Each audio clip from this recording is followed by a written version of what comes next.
Today we have as our speaker our beautiful young woman who's here with us, Charmain Houvet. Charmain has over 24 years of telecommunication experience working with government, private and public sector across Africa.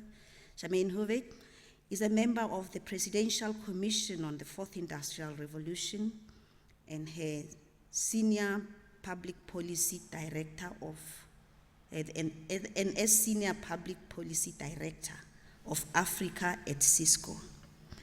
As chairperson of the South African Women in ICT Forum Board and South African Communications Forum, Charmain is passionate about female and community development and serves on various boards and trusts whose objectives include transformation and the advancement of women in the technology industry. She is quite relevant for her to be presenting this morning, looking at the theme of the International Women's Day, which is Digital, Innovation, Technology, and Equality. May I call to the podium Charmain Houvet.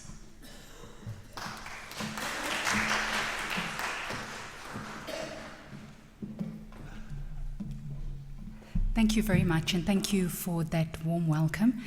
I would also like to extend gratitude to my sister Dot Field, who's seated in the front.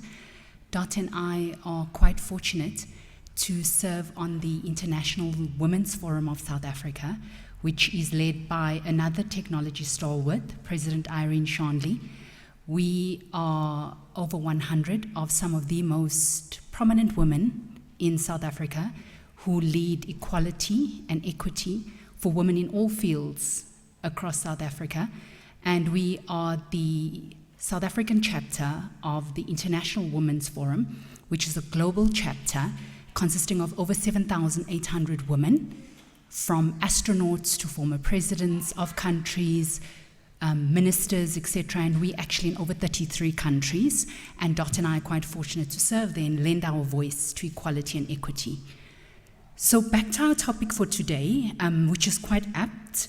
I think if we just look back, we'll see that we've realized that the past is very, often not a predictor of the future. We know that we live in a digital first world, and a digital first world because from the time we open our eyes until the time we go to sleep, our very first contact and our last contact is always through digital. So if you think of this morning, from the time you opened your eyes, many of you went into WhatsApp and sent a message, and think of how many people were impacted by that message. Also think of many of the social media platforms that you and your children are on, ranging from LinkedIn to Twitter, which is an all-time favorite for many celebrities and influencers. Think of Instagram, how we follow with such diligence what happens globally. So of course we live in a digital first world.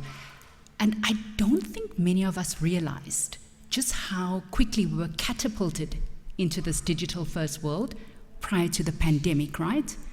I think we were very shielded from technology prior to the pandemic until the pandemic happened and we were unable to connect physically and socially. And then what did we rely on to connect? We relied on technology. So many of us became very familiar with Zoom. We became very familiar with Cisco's WebEx. We became familiar with Teams, because many of your children and many of you in the room became first-time users of these applications because you had to sit next to your children or your grandchildren, or even you suddenly were catapulted into this world of technology and this world of disruption, because you had to attend day-to-day meetings, or many of you even had to work from home. What we've also realized post-pandemic is that many of the jobs are digitally led, or they're digitally enabled, or they're highly automated. I firmly believe that in developing countries like ours, I do believe, having also sat on the President's Fourth Industrial Revolution, trying to figure out how we embrace technology better as a country and as citizens across the continent. I do believe that in certain instances, we have been quite deliberate in terms of not overwhelming citizens with digitization and with technology. And the reason I say this is because we as citizens, and even government as a whole, and even as the corporate sector, we have not led with intention, we have not led with deliberation how our citizens need to be trained, how our citizens need to be prepared for a lot of this disruption that we suddenly find ourselves within. So you find that, for example, companies like McDonald's have been quite slow in terms of the uptake. How many of you have actually used some of those McDonald's robot-enabled ordering sites? You know, you go in and you see there's something where you can order your burger. I avoid that simply because as tech-enabled as I am and as tech-advanced as I am, I still prefer that touch of Ubuntu. I still want to interact and I still want to talk to a server who I want to actually give me my meal. But if you go to Silicon Valley, which is known as the birthplace of innovation in California, you'd find that you don't have that choice. So you find that if you walk into a restaurant, or if you walk into a gas station or a petrol station, if you walk into a supermarket, you don't have a choice. You've got to interact with a robot. You need to interact with an automated presence, with artificial intelligence, to order, to fill up gas in your tank. And even in the hotel, when you come in, many of us, when you go into hotels, you often lose your card, or sometimes your card becomes deactivated, and then you've got to do that whole complicated dance of going to the front desk and proving this is your key, and they reactivate it for you. Abroad, you don't do that. There's a robot that's centered on one of the floors. If you're on the 5th floor, you go to the 5th floor lift at the elevator, and you find this robot, and then you enter your details, and automatically that's what activates your card.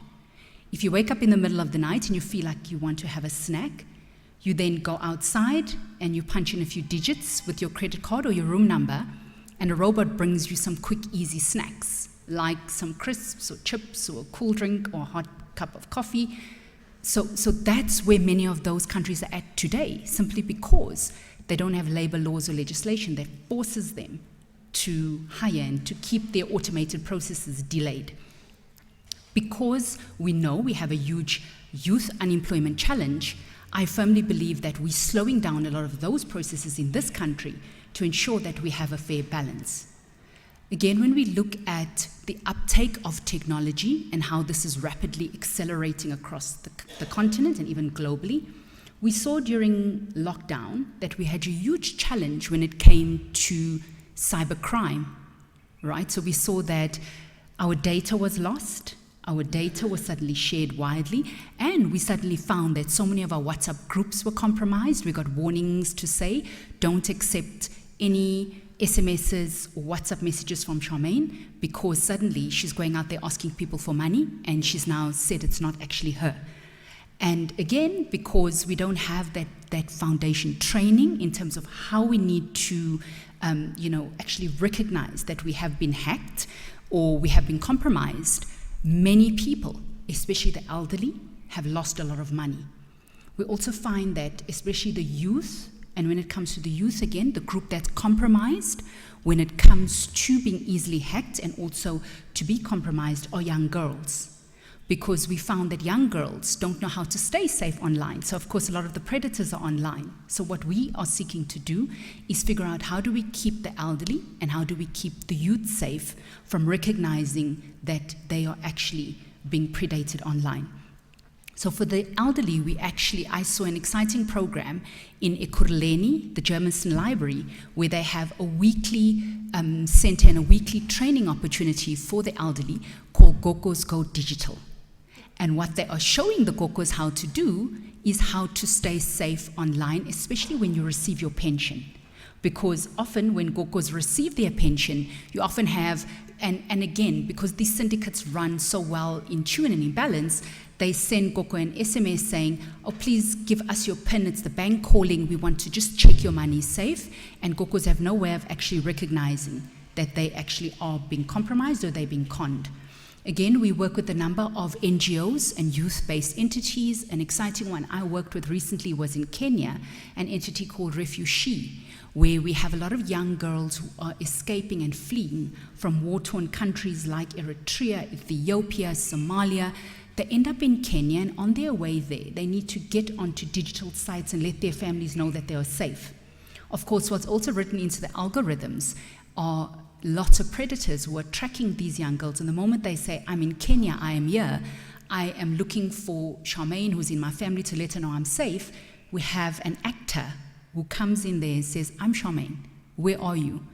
And then they intercept this message, and again, these girls are compromised. So we work with a lot of these NGOs to teach these young girls how to stay safe online. So again, you can imagine that a big portion of equality, a big portion of equity is how do I stay safe online. Many of our youngsters who I'm looking at in the group, you are now transitioning to spaces in, and even many of your children are looking at their future careers, and they're very concerned about where to from here. So a big area that we know in the tech world we are short of is cybersecurity. We don't have enough cybersecurity professionals. So we don't have enough people out there in jobs, in government, and just as citizens who need to actually ensure that they go into government, they go into workplaces to keep us all safe and just protect our data online. I read a statistic about a week ago that we have 3.5 million vacant cybersecurity jobs globally. And there's a huge demand globally for these roles. So if you are looking for a role in cybersecurity, there's a big shortage in cybersecurity strategists, so teaching governments and teaching companies how to strategize around staying safe. We've got cybersecurity data analysts, so analyzing your data and seeing that you're talking to the right person and keeping your banking details safe. And lastly, ethical cybersecurity hackers. So not your dark cybersecurity hackers who come out and hack you, but ethical cybersecurity hackers who keep your data safe. So if you are actually looking to influence anyone to actually enter the world of technology, that's the field I will encourage everyone to go to. If you are not strong in science, technology, engineering, or maths, because I think everybody thinks that for you to work in the technology world, you have to study STEM. Don't stress. I've worked with Dot for many decades in the tech sector, and Dot works in the communications and PR field. Again, we're all looking for people who can actually write articles on technology. There's an amazing black woman who writes called Nafisa Nabua. Nafisa is one of the top tech writers who breaks down technology to a fine art. One of the favorite journalists who I love to interview me. So journalism is another field that you could think of looking at. And again, we look at companies like Amazon, Uber, and a whole host of other e-commerce companies. So you saw e-commerce has exploded. You don't need to leave your house today to order anything. Everything comes to you. And never before have we been such a tech-centered nation as we are today, that you don't need to get up and leave your seat because everything comes to you. So again, look at opportunities like that where you can work in those sort of areas if you think that's something you want to do. And maybe just in wrapping up, some free resources for everybody who's interested in entering the world of tech. There's a new UCT chair that's just joined the University, the University of Johannesburg. For those of us based in Johannesburg, they're known as the 4IR University because there are so many opportunities that UJ offers. You've heard of a term called massive open online content, which is online content on the internet that's free of charge. You don't have to pay for it. So if your youngsters or anyone in your family wants to know more about tech, research University of Johannesburg Fourth Industrial Revolution courses. They are free, and you get a certificate in the end, which is quite good because then you have a step closer to the world of work and the world of future. Also look at opportunities. I serve on the board of We Think Code. We Think Code is an entity that has got campuses in 4 or 5 of the provinces, and they target children who come from disadvantaged backgrounds. They put you through a very intense boot camp, and again, it's for children who don't have access to finances, but children who also don't have access to science technology. So look at We Think Code. That's another entity that you can actually sign up to. And then lastly, Girl Code. Girl Code is also a free entity where you can sign up young girls to learn more about technology, and it's also free of charge, and everything is online. And again, it teaches you how to actually ensure that you can enter the world of tech at a later stage. So again, thank you everyone for having me, and enjoy the rest of your Sunday. Thank you.